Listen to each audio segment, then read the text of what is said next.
రాజకీయాల గురించి ప్రస్తావించడం అనేది చాలా సంవత్సరాల తర్వాత మళ్ళీ ఇదిగో ఇప్పుడే జరుగుతుంది.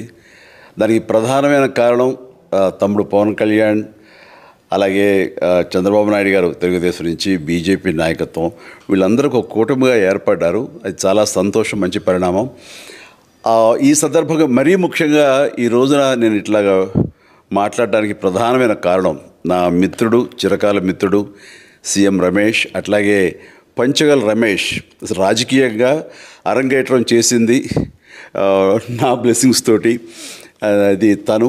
అలాంటి పంచగల్ రమేష్ అండ్ సీఎం రమేష్ గారు వీరు నాకు కావలసిన వాళ్ళు ఇద్దరు కూడాను అనకాపల్లి కాన్స్టిట్యున్సీలో ఎంపీ క్యాండిడేట్గా, అలాగే పెందుర్తి ఎమ్మెల్యే క్యాండిడేట్గా వీరు నిలబడటం అన్నది నాకు చాలా సంతోషంగా ఉంది. ఎందుకంటే ఇద్దరు చాలా మంచి వాళ్ళే కాకుండా సమర్థవంతులు.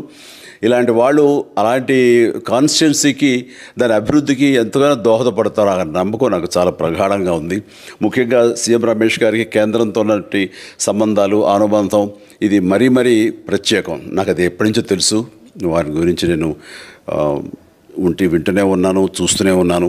అండ్ ముఖ్యంగా ఆ కాన్స్టిట్యున్సీ, అనకాపల్లి కాన్స్టిట్యున్సీ అభివృద్ధికి ఈయన పరిచయాలు, కేంద్రంతో ఈయనకున్న సత్సంబంధాలు ఎంతో ఉపయోగపడతాయి. తద్వారా రమేష్ అలాగే మిగతా ఎమ్మెల్యేలు అందరూ కూడా ఎవరైతే అభివృద్ధి చేయాలి ఆయా ఎమ్మెల్యే నియోజకవర్గాలు అనుకున్నారో అవన్నీ కూడా సజావుగా సాగిపోతాయంటానికి దాని వెనకాల సీఎం గారి కృషి డెఫినెట్గా ఉంటుందంటే ఎలాంటి సందేహం లేదు.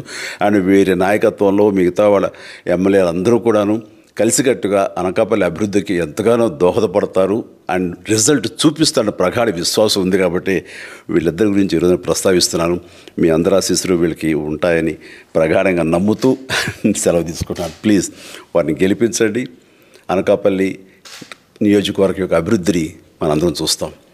అంతేకాదు, నాది చాలా పెద్ద కోరిక, ఆంధ్రప్రదేశ్ అభివృద్ధి పథంలో ముందుకు వెళ్ళాలి. దానికి కానీ మీరందరూ నడుము బిగించండి. మీరందరూ కూడాను ఇలాంటి వారికి ఓటు వేసి మీరు గెలిపించి అన్ని రకాలుగాను మీ యొక్క ఆశీస్సులు వీళ్ళకు ఉన్నాయి అన్న భావాన్ని మా అందరికీ, ఆ నమ్మకాన్ని మాకు కలిగించండి. జై హింద్.